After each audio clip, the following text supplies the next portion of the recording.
ছাগলের খুরা পচা রোগ অনেক ভয়াবহ, তাই আমরা খুরা পচা ছাগলের জন্য একটি সমাধান নিয়ে আসলাম। হ্যালো বিয়াদ, আসসালামু আলাইকুম। আশা করি সকলে ভালো আছেন। কলের ফার্মাসির ভিডিওতে আপনাদের স্বাগতম। আমরা ছাগল চাষি ভাইদের, খামারি ভাইদেরকে এবং আমাদের যারা ছাগল চাষ করি আমরা পারিবারিকভাবে, তাদের এই প্রতিনিয়ত একটি রোগের আমরা সম্মুখীন হই। বিশেষ করে বর্ষাকালে আমরা ছাগলগুলো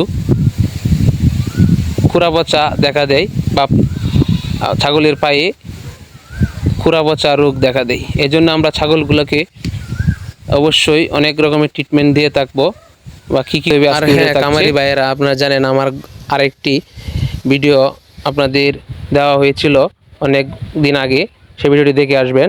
তো এটা নিয়ে আমার দ্বিতীয় ভিডিও।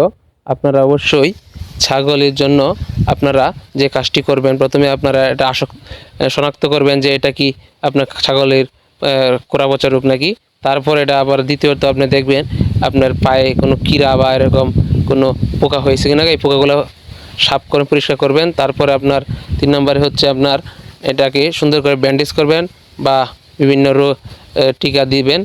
এবং হচ্ছে এগুলো হচ্ছে আপনার ফার্মেসি বা ভেটেরিনারি যে কীটনাশক বা ওষুধ পাওয়া যায়, সেগুলো আপনারা অবশ্যই সেখান থেকে নিয়ে আসবেন, নিয়ে এসে দিবেন। তাহলে ছাগল আপনার সুস্থ হয়ে যাবে। এবং অবশ্যই মাচায় রাখবেন। পোল্ট্রি ফার্মেসির সাথে থাকুন, সাবস্ক্রাইব করে পাশে।